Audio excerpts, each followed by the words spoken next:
அன்பார்ந்த ஆஷிக் டுடே நேயர்களே, Palestine Israel போர் கிட்டத்தட்ட 7 மாதத்தை கடந்து நிகழ்ந்து கொண்டிருக்கூடிய இந்த வேலையில் 2-3 தினங்களாக ஈரான் இஸ்ரேல் என்ற அளவுக்கு தான் இந்த போர் என்பது போயிட்டு இருக்குது. ஸோ இந்த வேலையில் ஈரான் இஸ்ரேலுடைய பல்வேறு இடங்களை நோக்கி தாக்குதல் நடத்தினால இன்னைக்கு இஸ்ரேலும் மீண்டும் நாங்கள் தாக்குதல் நடத்துவோம் என்ற ஒரு புள்ளியை நோக்கி மிக வீரியமாக நகர்ந்திருக்கு. ஸோ இந்த தாக்குதல் எப்படி அமைய போகுது, ஈரான் எப்படி தன்னை தற்காத்து கொள்ள போகுது, ஈரானுடைய பதிலடி எப்படி இருக்க போகுதுங்கிற பல செய்திகளை குறித்து இந்த காணொலியில் ஆழமாக பார்க்க போகிறோம். நான் உங்கள் ஆஷிக், இது ஆஷிக் டுடே. நன்மை ஏவி தீமையை தடுத்து இந்த சமூகத்தில் நல்லதொரு மாற்றம் செய்யும். அன்பார்ந்த நண்பர்களே, பலஸ்தீன் இஸ்ரேல் போர் கிட்டத்தட்ட 7 மாதத்தை கடந்து நிகழ்ந்து கொண்டிருக்கிறது. ஸோ இந்த பலஸ்தீன் இஸ்ரேல் போருடைய விரிவாக்கமாக மத்திய கிழக்கில் ஈரான் இஸ்ரேல் என்ற அளவுக்கு இன்னைக்கு இந்த போர் போய் நின்றுருக்கு. ஆரம்ப காலகட்டங்களிலேயே ஈரான் நேரடியாக எந்த விஷயத்திலையும் தலையிடலை. குறிப்பாக இஸ்ரேல் மீதான தாக்குதலில் ஆக்சஸ் ஆஃப் ரெசிஸ்டன்ட் என்று சொல்லக்கூடிய ஈரானுக்கு கீழே இருக்கக்கூடிய போராளி குழுக்களை வைத்து தான் மூவ் பண்ணிகிட்டு இருந்துச்சு. அதோடைய நீட்சியாக லெபனான் இருக்கக்கூடிய ஹிஸ்புல்லா தொடர்ந்து பல்வேறு ரேடார் சிஸ்டங்கள் கருவிகளை தாக்குதல் நடத்திட்டு இருந்துச்சு. ஹூதிக்கள், அன்சார் உல்லாக்கள் கப்பல்களை, சரக்கு கப்பல்களை, இஸ்ரேல் அமெரிக்கா சார்புடைய, பிரிட்டன் சார்புடைய, பிரான்ஸ் சார்புடைய கப்பல்களை மத்திய தரைக்கடல் மற்றும் அரபிக்கடல், செங்கடல் பகுதிகள், பாபல் மந்த போன்ற நீரிணை பக்கத்தில் தாக்குதல் நடத்தி பெரிய ஒரு பொருளாதார இழப்பு இஸ்ரேலுக்கு ஏற்படுத்திட்டு இருந்துச்சு. பல்வேறு ஈராக்கில் இருக்கக்கூடிய ரெசிஸ்டன்ட் அமைப்புகள் அமெரிக்க பேஸ் நிலையங்களை நோக்கியும் தாக்குதல் நடத்திட்டு இருந்தாங்க. ஸோ இப்படிப்பட்ட ஒரு சூழலில் தான் ஈரான் எந்த விஷயத்திலும் நேரடியாக தலையிடாமல் ரஷ்யாவோடு கூட்டு சேர்ந்து கொண்டு ரஷ்யாவுடைய தொழில்நுட்பத்தை பயன்படுத்தி கொண்டு இந்த ஆக்சஸ் ஆஃப் ரெசிஸ்டன்ட்டை சரியான முறையில் இயக்கிட்டு இருந்துச்சு. குறிப்பாக ஹமாஸை பெரிய அளவில் ரன் பண்ணிட்டு இருந்துச்சுன்னு தான் நம்மளால் சொல்ல முடியும். ஆனால் இன்றைக்கி இஸ்ரேலுக்கு முன்னாடி இருக்கக்கூடிய மிகப்பெரிய ஒரு எதிரியாக பார்க்கக்கூடிய ஒரு அளவுக்கு இன்றைக்கி ஈரான் வந்துருச்சு அப்படின்னு தான் நம்மளால் பார்க்க முடியும். காரணம், ஹமாஸோடு போர் செய்தார்கள், வெற்றி பெற முடியவில்லை. ஹிஸ்புல்லாவோடு போர் செய்தார்கள், வெற்றி பெற முடியவில்லை. ஆனால் நாளுக்கு நாள் பொருளாதார இழப்பு இஸ்ரேலுக்கு ஏற்பட்டு கொண்டிருந்த அந்த வேளையில தான் அமெரிக்கா தனது நிலைப்பாட்டை கொஞ்சம் கொஞ்சமாக தகர்த்து கொண்டிருந்துச்சு. ஏன்னா வரக்கூடிய சில மாதங்களே அமெரிக்காவில் எலெக்ஷன் நடக்க இருக்கு. ஸோ ஜோ பைடனுடைய வாக்கு விகிதம் குறைந்திருக்கு, மக்களவை செல்வாக்கு குறைந்திருக்கு. ஸோ ஜோ பைடன் தன்னுடைய ஸ்டாட்டிக்ஸை நிலைப்பாடை மாற்றி அமைக்கக்கூடிய ஒரு நிலையை நோக்கி போயிட்டு இருந்தாரு. ஸோ அந்த சிச்சுவேஷனில் தான் மீண்டும் அமெரிக்கா தனக்கு வலுக்கட்டாயமாக வந்து உதவி செய்யணுங்கிற அடிப்படையில் இது திட்டமிட்டு சிரியாவில் டெமஸ்கஸில் இருக்கக்கூடிய ஈரானுடைய தூதரகத்தை நோக்கி தாக்குதல் நடத்துச்சு. ஸோ இந்த தூதரக தாக்குதலை குறித்து பல்வேறு நாடுகள் கண்டனம் தெரிவித்தால் கூட ஜெர்மன் மற்றும் பிரிட்டன், பிரான்ஸ், லண்டனில் இருக்கக்கூடிய சில அரசியல் தலைவர்கள் உடனடியாக ஈரானுக்கு ஃபோன் பண்ணி அவர்களை அழைச்சி இது கண்டிக்கிறாங்க, நீங்கள் பண்ணது தப்பு தான். அப்போ ஈரானுடைய வெளியுறவுத்துறை அமைச்சராக இருக்கக்கூடிய அமீர் அப்துல்லா சொல்கிறாரு, நீங்கள் ஜெர்மனிக்கு சொல்கிறாரு, உங்களுடைய நாட்டில் இருக்கக்கூடிய தூதரகம் வந்து உக்ரைனில் இருக்குன்னு வைங்களே, அங்கே ரஷ்யா தாக்குதல் நடத்திடுச்சுன்னா நீங்கள் அமைதியாக கடந்து போயிடுவீங்களா? போக மாட்டேங்கல்ல. அப்போ நிச்சயமாக இந்த தாக்குதல் எங்களை தற்காத்துக் கொள்வதற்காக நாங்கள் உருவாக்கியது, இதில் எந்த தவறும் கிடையாது.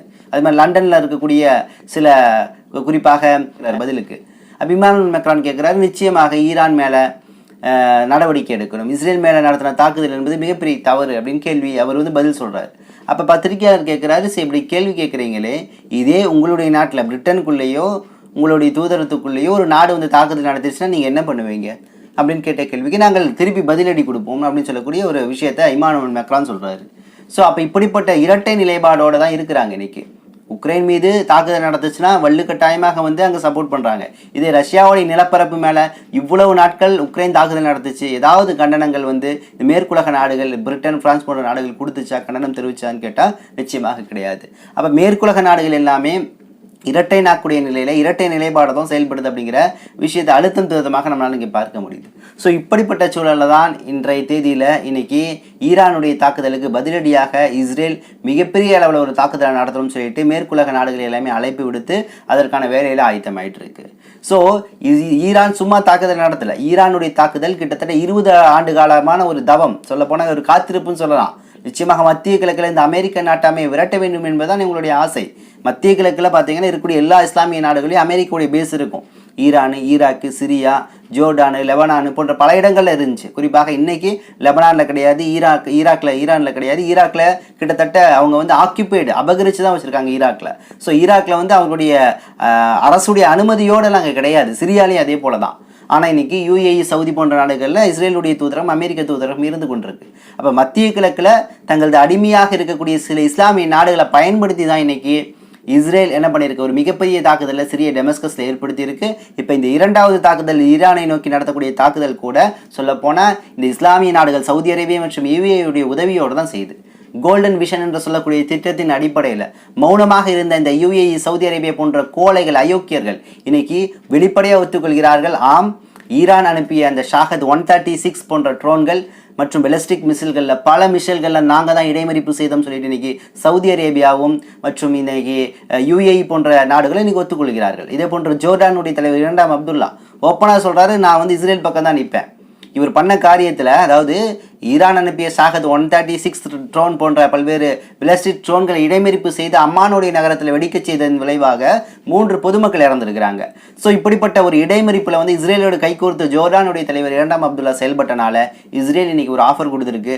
வரக்கூடிய ஓராண்டுகளை தாண்டி உங்களுக்கான சுத்தமான குடிநீருடைய சேவை, நன்னீருடைய சேவை என்பது தொடர்ந்து உங்களுக்கு அந்த நீர்வளம் என்பது வழங்கப்படும் என்று சொல்லக்கூடிய ஒரு ஆஃபரை வெளியிட்டிருக்கு. அப்போ முழுக்க இந்த உலகத்துடைய ஆதாயங்கள், பொருளாதார தேவைகள் அடிப்படையாக இன்னைக்கு ஒரு முழு சங்கியாக, ஜியோனிஸ்டாக இன்னைக்கு ஜோர்டானுடைய தலைவர் 2ஆம் அப்துல்லா மாறி இருக்காரு. அப்ப நிச்சயமாக இந்த தண்ணீர் ஜோர்டானுக்குள்ள வருது அப்படின்னா அந்த மக்கள் இதை குடிக்க மாட்டாங்க. ஏன்?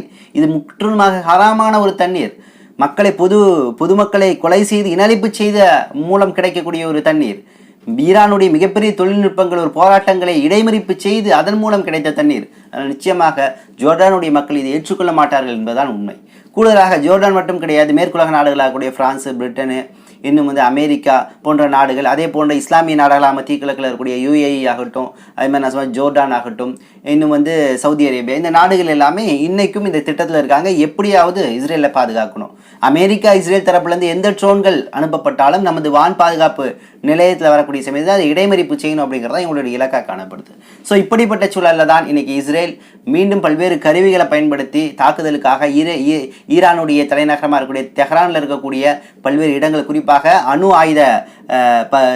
ஆயுதங்களை உற்பத்தி செய்யக்கூடிய ஆலைகள், நியூக்ளியர் வெப்பன்ஸ் மற்றும் நியூக்ளியர் அணு ஆயுதத்தை பயன்படுத்தி தயாரிக்கக்கூடிய மின்சார ஆலைகள், இதை இலக்காக வச்சிருக்கிறாங்க. மேலும் இராணுவ நிலையங்களையும் இலக்காக வச்சு இன்னைக்கு இஸ்ரேல் ஈரானுடைய தலைநகரம் தெஹ்ரானை நோக்கி தாக்குதல் நடத்த தயாரான சூழலில் இருக்கிறாங்க. இன்னும் சில தகவல்களை திரட்டி கொண்டு இன்ஷா அல்லாஹ் விரைவில் வந்து உங்களை சந்திக்கின்றேன். நன்றி. அஸ்ஸலாமு அலைக்கும் வரஹ்மத்துல்லாஹி வபரகாத்துஹு.